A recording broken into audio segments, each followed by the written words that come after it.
Assalamualaikum warahmatullahi wabarakatuh.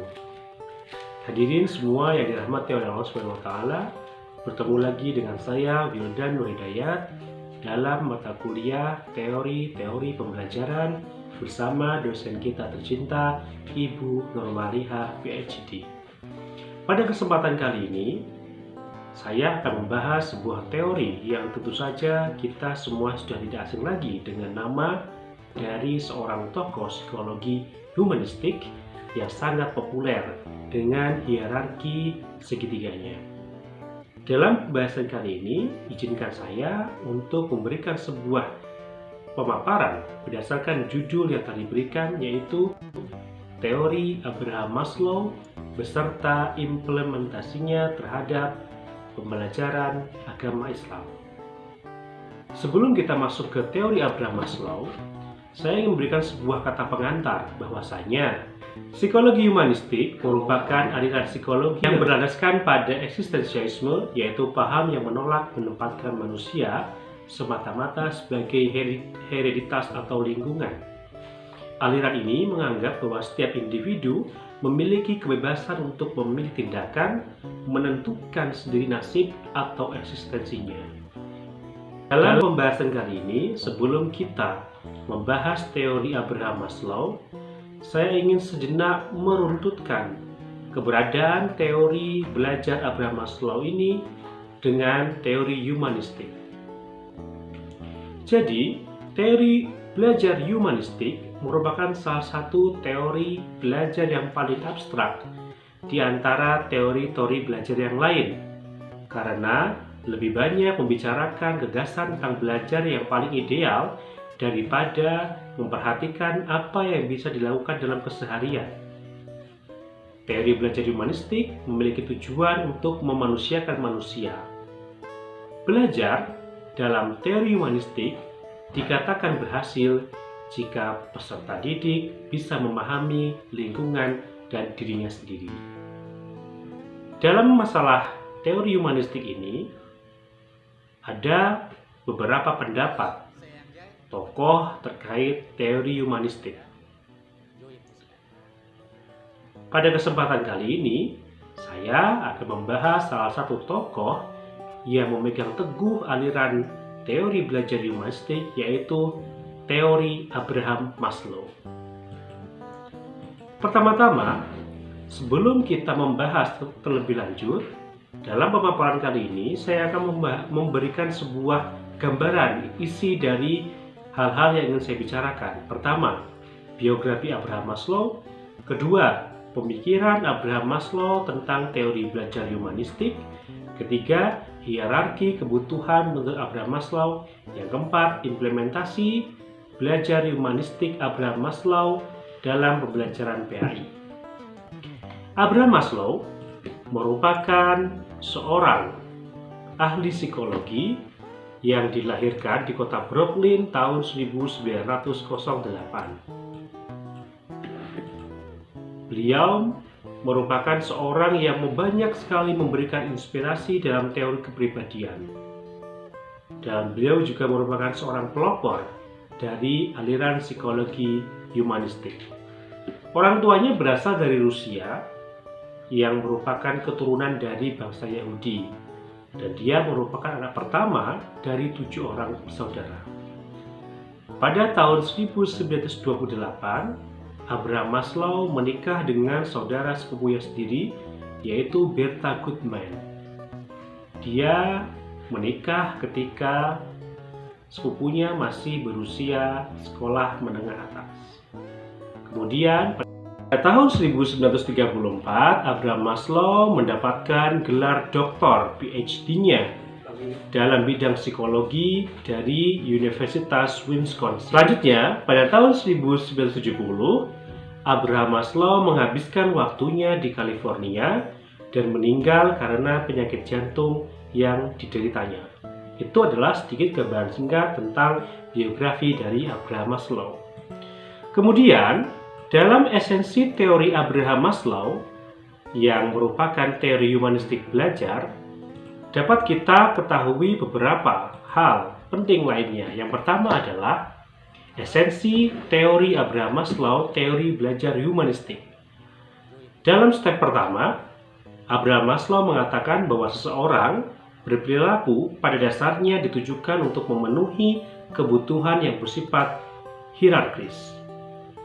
Yang kedua, manusia bergerak untuk bisa memahami dan menerima dirinya sebisa mungkin. Yang ketiga, teori yang sangat terkenal adalah teori hierarki kebutuhan Maslow.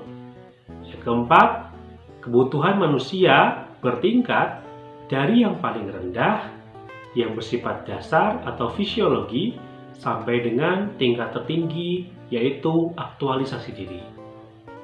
Pada step kelima, humanistik menganggap bahwa peserta didik sebagai subjek yang merdeka guna menetapkan tujuan hidup dirinya. Step ke-6, peserta didik dituntun agar memiliki sifat tanggung jawab terhadap kehidupannya dan orang di sekitarnya.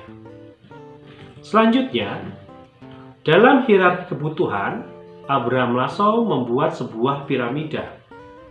Piramida tersebut disebut dengan teori hierarki Abraham Maslow. Pada piramida tersebut, kita akan menemukan 5 kebutuhan yang merupakan kebutuhan dasar yang harus dimiliki oleh manusia menurut Abraham Maslow.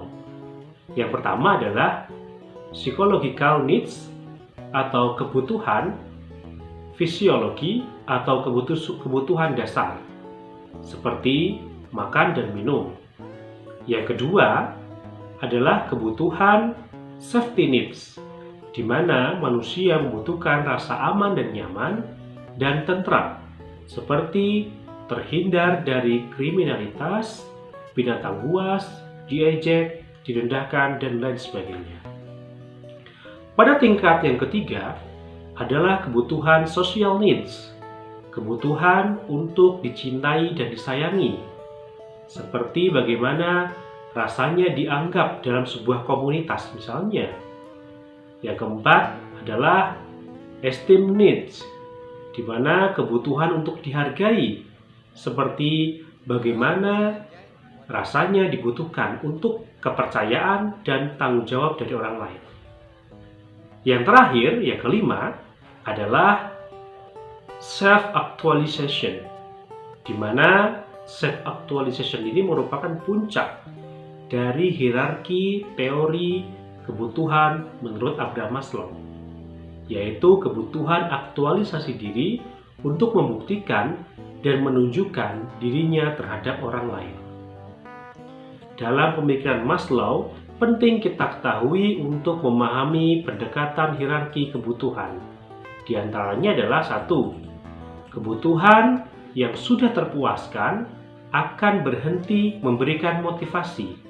Sebagai contoh, ketika seseorang menganggap dirinya telah mendapatkan imbalan yang cukup karena telah memberikan kontribusi kepada organisasi, upah kehilangan kekuatannya dalam memberikan motivasi.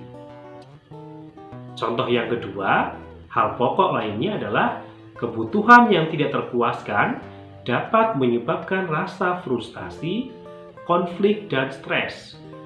Dari perspektif manajerial, kebutuhan yang tidak terpuaskan akan berbahaya karena kebutuhan ini menyebabkan hasil kinerja yang tidak diinginkan. Yang ketiga, poin penting dalam teori Abraham Maslow adalah Maslow mengasumsikan bahwa orang yang memiliki kebutuhan untuk tumbuh dan berkembang sebagai akibat akan terus berkembang dan bergerak ke atas dalam hierarki untuk memenuhi kepuasan. Asumsi ini mungkin benar untuk beberapa orang dan tidak untuk sebagian yang lain. Terakhir adalah implikasi teori belajar humanistik Abraham Maslow dalam pembelajaran pendidikan agama Islam. Yang pertama, memenuhi kebutuhan fisiologis ialah kebutuhan makan dan minum, pakaian, tempat tinggal, termasuk kebutuhan biologis yang merupakan kebutuhan paling dasar karena dibutuhkan oleh semua makhluk hidup. Pemenuhan kebutuhan dasar peserta didik harus diutamakan karena kebutuhan ini bersifat sangat mendesak dan hendaknya guru memberikan kesempatan atau bantuan kepada siswa untuk memenuhinya.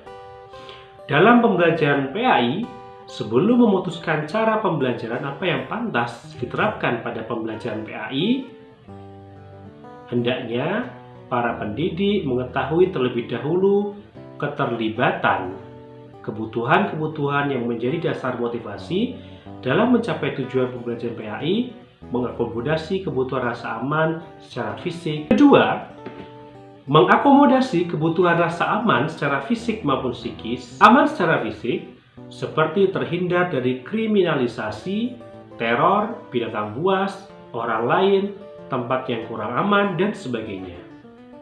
Sedangkan aman secara psikis seperti tidak marah, tidak dibully, tidak direndahkan, tidak dipindahkan tanpa keterangan, diturunkan pangkatnya, atau sebagainya. Kebutuhan akan keamanan di kelas menjadi tanggung jawab seorang guru, karena tugas guru adalah menetapkan peraturan dan jaminan atas keselamatan siswa serta kenyamanan kelas. Yang ketiga, implementasi teori Abraham Maslow adalah kebutuhan sosial dibutuhkan supaya ia dianggap sebagai warga komunitas sosialnya. Bagi seorang siswa, agar bisa belajar dengan baik, ia harus merasa diterima dengan baik oleh teman-temannya. Terkait dengan kebutuhan sosial, siswa, guru hendaknya memberikan perhatian supaya siswa mampu berinteraksi dengan baik dan mempunyai rasa saling memiliki terhadap teman-temannya serta lingkungan di sekelilingnya. Yang nomor 4 adalah implementasi kebutuhan ego, termasuk juga keinginan untuk mendapatkan prestasi dan memiliki wibawa.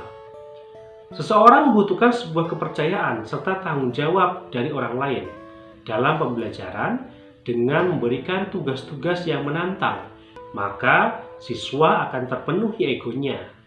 Prestasi siswa sekecil apapun patut untuk diapresiasi.